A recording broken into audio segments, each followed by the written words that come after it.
네, 2021년 7월 14일 이정훈입니다. 김의겸 열린민주당 의원이 후배 한겨레 기자들한테 사과를 했습니다. 이 사건을 보면서 대한민국 언론에서 차지하는 한겨레에 대한 저희 의견을 좀 밝혀볼까 합니다. 제목은 이렇게 잡았습니다. 김의겸의 망언과 사과를 보며 한겨레에 더 이상 바랄 것이 없다. 저 이정훈의 판단성 주장입니다. 우선 사건을 간략히 정리해 보겠습니다.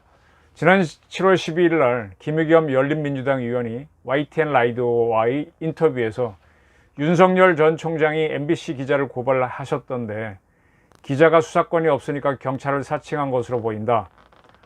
사칭은 잘못이지만 나이든 기자 출신은 굉장히 흔한 일이었다. 제 나이 또래는 한두 번 안 해본 사람이 없다. 심지어 전화를 받는 사람들이 전화번호가 뜨면 상대방이 경찰이 한 것처럼 믿게 하라고 경찰서의 경비 전화를 사용한 경우도 많았다. 이렇게 얘기했습니다. 이에 대해서 비판이 매우 많았죠. 그러니까 바로 다음날 기자회견을 열어서 기자가 잘못했지만 MBC 기자가 경찰을 사칭한 것 잘못했지만 지지율 1위를 달리는 후보가 예비 후보 등록 첫날 자신을 검증하려는 기자를 고발한 것은 적절치 않다는 의미에서 그렇게 말한 것이다. 윤석열에 대해서는 생략이 된 채 MBC 기자의 행위에 대해서 말씀드린 부분이 부각된 것은 제 불찰이다. 그렇게 해명을 했습니다. 근데 7월 14일 날 한겨레가 제2면에 말 거는 한겨레라고 하는 이렇게 뭐라 할까요? 고정란이 있는데 거기에 정봉환 소통 데스크가 김의겸의 감수성이라는 제목으로 칼럼성 반박문을 실었습니다. 한겨레를 제가 잘 알지는 못하는데 요즘은 거기서 우리말을 많이 쓰죠. 그래서 다른 언론사에서는 MBC 그러면 알파벳으로 MBC라고 쓰는데 여기는 우리말로 MBC라고 씁니다. 소통 데스크 이것도 이제 이쪽의 작법에 의한 각 부서 명칭이겠죠. 그래서 소통 데스크 기사를 정봉환 씨가 쓴 글을 좀 봤어요. 뭐 특별한 내용은 없더라고요. 마이클 샌들 정의론을 썼던 하버드대 교수가 예로 들었던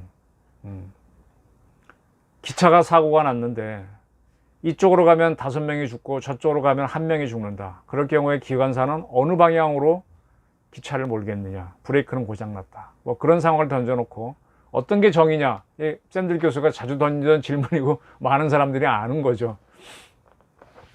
이때 AI의 기계적인 판단을 한다면 1명이 있는 쪽으로 기관차가 달려가겠죠. 그러나 사람이라면 고민을 할 수밖에 없죠. 그러면서 한겨레의 장점은 이때 고민을 한다.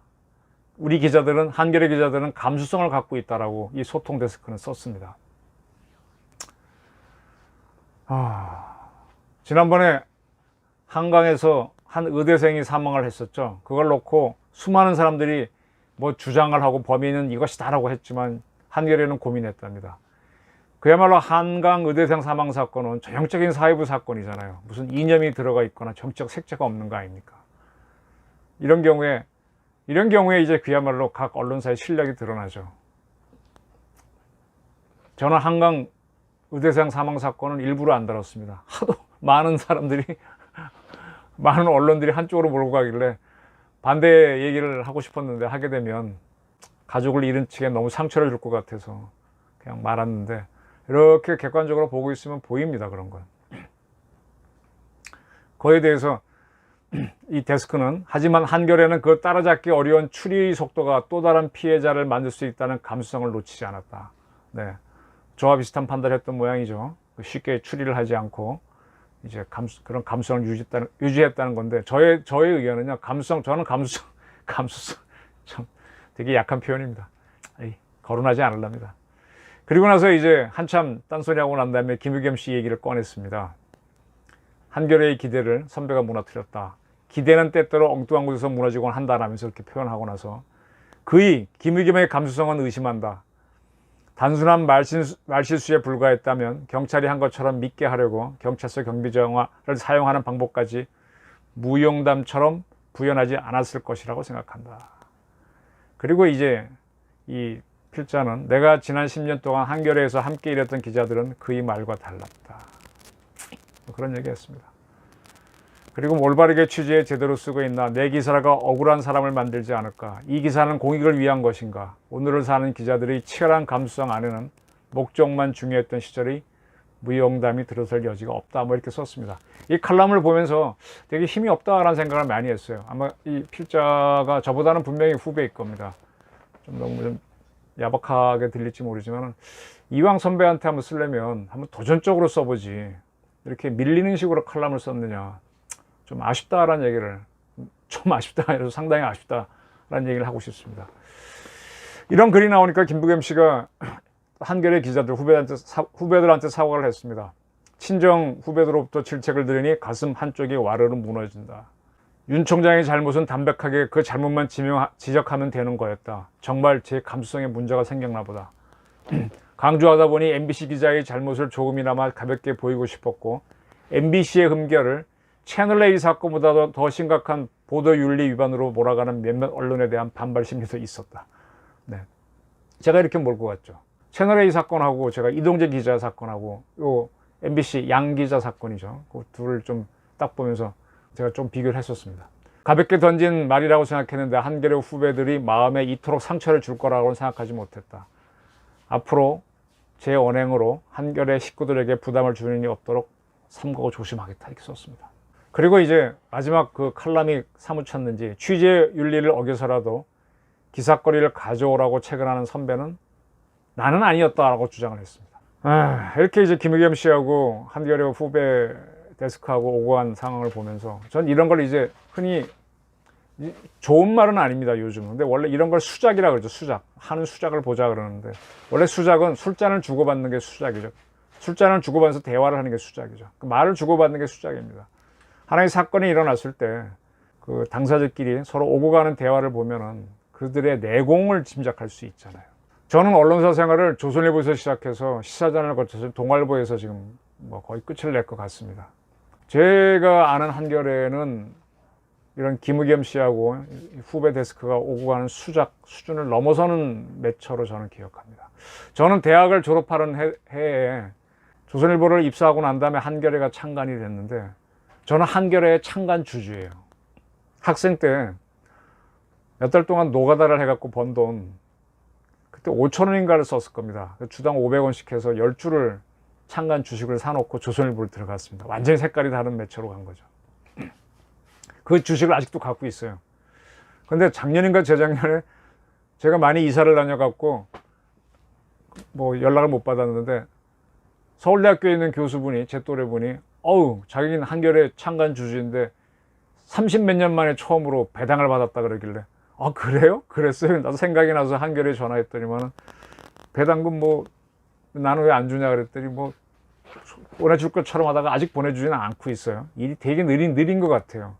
내가 밝혔는데도. 네. 그리고 제가 듣기로는 한겨레가 문재인 정권 들어서서는 진짜 오랜만에 흑자가 난 걸로 알고 있습니다. 그래서 한겨레 광고국장이 연임을 하고 뭐 그렇게 된 걸로 알고 있습니다. 광고가 좀 다른 때보다 많아서 흑자인 상황인 걸로 알고 있습니다. 제 머릿속에 한겨레는 처음 조선일보 기자를 할 때 제 친구들이 저보고 너 똥선일보 기자냐 그랬어요. 한겨레에 가지 왜 조선일보 가느냐. 굉장히 이제 부채의식을 갖고 조선일보에서 시작을 했습니다. 그리고 조선일보 막 가자마자 조선일보에 있던 많은 선배들이, 꽤 괜찮은 선배들이 한겨레로 창간 멤버로 가더라고요. 동아일보에서는 더 많이 갔던 걸로 기억합니다. 그래서 약간의 부채의식을 갖고 시작했는데, 그러다가 한 몇 년 지나서 복지부 기자단 사건이라고 하는 게 꽝 터졌어요. 복지부, 각 기자 부처의 출입처에 가면 기자단이 있고, 기자단의 대표로 간사가 있는데, 그 간사가 복지부로부터 뭐 촌지를 받아서 나눠줬다고 하는 거를 한겨레 신문이 썼을 겁니다. 그래서 난리가 나서 몇 사람이 이제 책임을 지게 됐죠. 그때 조선일보에 있던 제 동기, 이자 고등학교 1년 선배가 그 복지부 출입 기자 중에서는 막내였는데, 조선일보라고 하는 주요 언론의 기자였기 때문에 상당히 중징계를 회사에서 맞았습니다. 그리고 그때 동아일보 기자로서 복지부를 출입하던 분은 제법 중진이었거든요. 그분은 해직이 됐습니다. 그래서 야, 한겨레 정말 제대로 하고 한겨레한테 걸리면 죽겠다. 네, 그런 두려움이 있었습니다. 그리고 또 하나 기억나는 거는 국민당, 정주영 씨가 국민당을 창당해서 정치를 시작했을 때 그때가 아마 복지부 사건 직후였을 거예요. 아, 한겨레 기자가 굉장히 엄격하게 취재 윤리를 지키고 뭐 이렇게 하니까는 이제 분위기가 딱 굳어지는 거죠. 그때까지만 해도 이 정치인들하고 기자는 같이 막 어울려 놀고 그랬는데 그게 스톱되는 걸 쭉 현장에서 목격을 했었습니다. 한겨레 기자가 있으면 하던 것도 멈추고 딱 긴장을 했었어요. 그리고 한겨레가 그 당시에 뭐 엑스파일 사건, 부산 복국집 사건 해갖고 뭐 엄청난 걸 써대니까 진짜 한겨레의 전성시대였죠. 조선일보에서 뛰고 있던 저로서는 아, 한겨레에 갔었어야 되는 건데 이거 실수한 거 아닌가 이런 생각까지 할 정도로 네, 한겨레를 이렇게 두려워하고 존경하는 마음으로 바라봤었습니다. 그렇게 해서 이제 태호 정권, 김영삼 정권이 지나가고 김대중 정권이 들어서면서부터 이제 그 전부터긴 하지만 사실 색깔론이 분명해졌죠. 굉장히 진보 노선으로 이제 한겨레가 달려가면서 저도 이제 진보적인 사상을 따라가려고 했는데 하다 보니까 이거는 현실과 상당히 안 맞더라고요. 그리고 조건문이에요. 이러이러하면 이렇게 할 수, 근데 이러이러한 조건이 현실과 맞지 않으면 엉터리잖아요. 그러면서 아, 이건 아니구나 하고 서서히 이제 발을 빼고 지금의 제가 됐는데, 그러고 나서는 한겨레에 대해서는 너무 한쪽으로 흘러가길래 저 사람들은 팩트가 왜 팩트를 다르게 보지 하면서 이제 쭉 지내왔습니다. 그러면서 옛날에 가졌던 두려움이나 존경의 마음은 상당히 얕아지고 어떤 이렇게 불편한 적대감을 가졌다고 할까, 같은 경쟁 매체이긴 하지만 가졌었고요. 그리고 이제 DJ 시절을 거쳐 노무현 거쳐서 뭐 그러고 가다가 그 다음에 MB하고 박근혜를 거치고 박근혜 정권 말기에 이제 촛불이 일어나면서 문재인 정권이 들어섰죠. 그 촛불이 터져나왔을 때 촛불 사건을 만든 3인을 꼽을 때 김의겸 씨가 가끔 거론되는 경우가 있습니다. 이모 기자하고 김의겸 씨하고 또 아무개. 이모 기자는 조선일보 기자로서 먼저 고 아무개 씨로부터 자료를 받아갖고 취재를 해서 기사를 만들었는데 그게 못 나갔죠. 그러니까 그 고 아무개 씨가 한겨레를 찾아갖고 김의겸 씨가 그걸 썼고 그것이 보도가 되니까, 근데 그건 파묻혔죠. 근데 그 다음에 JTBC가 또 방송을 하게 되니까 조선일보에서 이 아무개 기자가 그 기사를 실게 되고, 실다 보니까 앞에 한겨레 기사가 있었고, 그러면서 이제 확 촛불이 커진 면이 있어서 제가 좀 김의겸 씨를 좀 유심히 보고 있어요. 청와대에 가서 하는 거 하며 그 이후에 본인이 중앙대 앞에 뭐 부동산 살 수도 있습니다. 다 이해가 됩니다. 어느 정도 이해는 되는데 쭉 하는 거, 그다음에 정치인으로 커가는 거 쭉 보면서 내가 생각했던 한겨레 기자랑은 좀 다르다라는 생각을 많이 했었습니다. 네. 그리고 이제 이번에는 이런 발언들이 나왔는데 쭉 취재를 해보면은 정당한 방법으로 구하지 못한 정의는 정의냐 정의가 아니냐, 이게 굉장히 중요한 문제죠. 법치라고 할 때는요, 정당한 수단으로 얻지 못한 증거는 증거가 아닙니다. 경찰이 수사할 때 미란다 원칙을 설명하는 거 있죠. 고문이나 이렇게 강제로 해서 자백을 받은 거, 그 자백이 진실이라도 그건 인정을 안 하는 게 미란다 원칙이지 않습니까? 그래서 적법하게 다 너는 이러해란 권리가 있는데 내 묻는 말에 답변해라, 뭐 이런 식으로 알려주고, 너희가 알려주고 이렇게 수사를 해야 되는 거지 않습니까? 그래서 미국에서도 무조건 결과론적으로만 정의가 아닌 절차상의 정의를 요구하면서 법치가 확립된 거 아닙니까? 그럼 제 머릿속에 한겨레는 어떠한 취재를 하더라도 절차상에 어떠한 뭐 촌지를 받거나 뭐 이렇게 이런 걸 하지 말고 정확하게 하라는 걸 쾅 한국 사회에 던져준 하나의 충격이었잖아요. 88년도에 창간돼서 저는 한겨레 창간호를 저희 집 창고 어디에 있을 겁니다. 갖고 있어요. 그때 한국일보, 민주신문, 민주일보하고 국민일보하고 한겨레가 창간돼서 창간호를 제가 일부러 좀 그때 갖고 있으려고 했었는데 어디 있을 겁니다. 그런 충격을 줬고 성공적으로 뿌리를 내렸고, 그때 그 주요 매체들은 동아일보, 조선일보의 해직 기자들이었잖아요. 박정희 때 해직된 사람들, 전두환 정권 초에 해직된 사람들이 가서 그걸 이끌었고, 거기에 80년대 386이라고 하는 사람들이 막 대학 나오면서 글로 가서 하나의 새로운 언론을 만들자. 프랑스에서도 그런 사례가 있었고요. 그것처럼 쫙 갔는데 한 30년 지나면서부터는 서로 파당화가 됐던 것 같아요. 근데 누가 더 파당화가 덜 됐느냐? 저는 그래도 제가 보수 언론에 있어 몸담아 그런지 몰라도 보수 언론이 덜 파당화 됐다라는 생각을 좀 합니다. 저는 어릴 때 제가 이제 동아일보에 20년 이상 몸담았음에도 불구하고 조선일보에 조갑재 기자를 자주 얘기하는데 어릴 때 많은 인스피레이션을 줘서 그래요. 그분이 저한테 요구했던 것 중에 하나가 저뿐만이 아니라 다른 사람한테도 마찬가지였죠. 상대편 변호인을 만나서 살인자의 변호인을 만나서 살인자 변호인의 말로써 그 사람이 살인자임을 증명하는 식으로 기사를 쓰라라고 요구를 했었어요. 굉장히 어려운 주문이에요. 그렇게 해야만 이게 오보가 안 나온다 그랬거든요. 그리고 그렇게 취재를 하는 습성을 기려서 이념을 택하라는 쪽으로 가라 그랬어요. 이념을 택해놓고 팩트를 구하지 말고. 제가 그거대로 100% 했다고 자신하지 못하지만 비교적 그렇게 하면서 저는 제 이념을 택했습니다.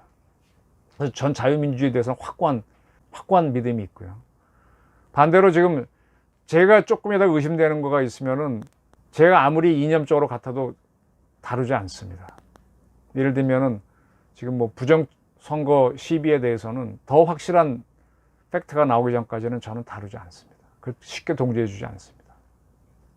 이념이 옳더라도 팩트 자체가 부족하면 안 갑니다.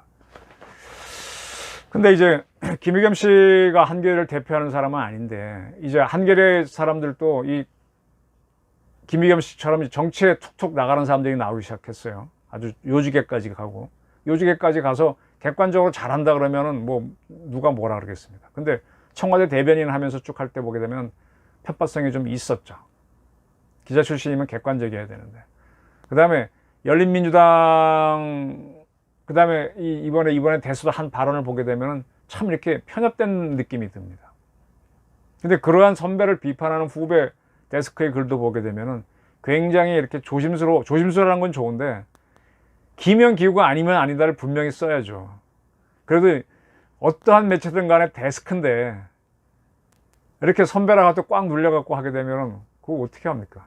그럼 차라리 쓰지 말지. 시켜서 쓴 건가요? 그럼 쓰지 말지. 다른 분이 쓰십시오. 자신 없습니다. 그래야지. 저는 한겨레의 패기는 100%라고 자신을 못하겠지만 상당히 죽었다라고 보입니다. 지금 남북 문제에 있어서 북한이 보이는 행동이라든지 또 중국이 보이는 행동 또 민노총이 보이는 행동 쭉 보게 되면은 이명성만으로 따라가서 지지해 주기에는 너무너무 이상한 것들이 많습니다. 그런 것들에 대해서 한겨레가 팩트를 토대로 탁탁 판단을 해서 이념을 택해 준다면 그거는 정일 수 있지만 그렇지 않고 팩트 자체를 건너뛰고 한다 그러면 그건 아니죠. 차라리 보도를 안 하면 안 하는 거지. 김의겸 씨의 답변 제 또래고 저보다 좀 후배 기자 출신인데 김의겸 씨가 이 정도 그릇이었구나. 근데 이 정도 선배를 한겨레의 젊은 데스크는 힘들어 하는구나. 그럼 뭐를 비판하겠냐 이거예요. 까야죠. 저는 기자로서 제 하나의 큰 소망 중에 하나가 제가 동아로 온 이후에 한번 기사로서 조갑재를 이겨보는 거였어요. 압도적으로. 별로 그런 기회를 못 잡고 이제 조갑재 선생님은 은퇴를 하셨는데 조선일보에서 그게 되게 아쉬워요. 한번 진검승부를 참 해보고 싶었는데 뭐 그 이후에도 뭐 조선일보에도 쟁쟁한 기자들 국방의 유영원 기자 그다음에 월간조선 날렸던 김용삼 기자라든지 우정찬 기자 또 조선일보에서 날렸던 최보식 기자 그런 분들 선후배들하고도 한번 경쟁을 세게 해보고 싶었는데 저는 그게 오히려 그분들하고 소통하는 길이라고 봅니다. 한겨레가 옛날로 돌아가려면 그런 패기를 보여줘야 되는 거 아닌가요? 아니 기자가 경찰을 사칭해서 한다는 거는 본인이 약하다는 걸 스스로 드러낸 거잖아요. 아니, 본인이 불편해서 내 정체를 안 밝힐 수는 있어요. 근데 남을 사칭하면 어떡합니까? 취재 윤리를 어겨서라도 기사 거절을 가져라고 체언한 선배. 저는 글쎄 윤리는 어기라고 한 사람은 없는데 말도 안 되는 취재를 해오러 가는 선배들은 많이 만났어요. 그럼 저는 제가 딱 해보다가 아니면 안 합니다. 뭐 여러 가지 핑계를 대고 안 합니다. 나중에 안 되면 막 버텨갖고 좀 얼굴 벌개지는 경우도 있는데 그 손해 많이 봤다고 얘기했지 않습니까? 이념이 강하면은 이런 식으로 압박을 하게 됩니다. 취재 윤리를 어기라고는 누가 지시하는 사람 없죠. 그 정도의 선배가 있다면은 그건 언론사 아니죠. 그건 언론사 아니죠, 그거는. 근데 취재 윤리를 어길 수밖에 없는 상황을 만드는 그런 강압 지시가 문제인 거죠. 채널A 기자는 자기 스스로 그렇게 움직였더만요. 강압이 아닌, 위의 지시가 아니고. 근데 MBC는 이건 뭡니까? 그리고 윤석열 씨하고 윤석열 씨가 결혼하기 전에 부인이 쓴 거하고 도대체 얼마나 무슨 관계가 있습니까? 이건 김의겸의 정치적 의도가 다분히 들어간 거였어요. 근데 이러한 김의겸을 충분히 비판 못하는 한겨레 중간 간부를 보면서 저는 조금 실망스럽습니다. 그 하나의 이 족발집도요. 저희 집만 장사 잘 되면은 장사 안 돼요. 옆에도 다 원조 족발집 하면서 다 경쟁적으로 될 때 그래야 장사가 잘 되죠. 지금 장충동 장충체육관 앞에 가보면 족발집들 다 힘이 없어요. 이 집 막 뭐 주장도 못 해요. 다 서로 경쟁할 때 한겨레가 잘 될 때 동아도 잘 되고 조선도 잘 되는 거거든요. 저는 한겨레에서도 저희는 조선이나 동아 같은 저희 매체에서도 선배 틀리면 뭐 이낙연 선배 같은 경우는 동아일보 선배죠. 전 필요하면 바로 조지고 들어갈 겁니다. 지금도 그러고 그럴 생각이 다분히 있고 선배는 선배고 정치인이지 당신이 무슨 뭐 내 선배야 이거죠. 대학 뭐 고등학교 뭐 그건 선배는 선배고 그건 그거고지. 제가 어릴 때 배운 건 그건 그거고지. 밥 한 끼 먹었으면 내 편 되니까 밥 한 끼 먹은 건 먹은 거고 이렇게 쓰라고 배웠죠. 그래서 김의겸 씨 이번 뭐 사과로 뭐 숫자 넘어가겠지만 한겨레 좀 더 분발해 주십시오. 한겨레가 잘해야 동아도 잘할 겁니다. 한겨레 기자들 팩트에 대해서는 양보하지 마시고요. 팩트에 대해서 선배가 틀렸으면 선배의 목을 쳐라. 저희 주문입니다. 감사합니다.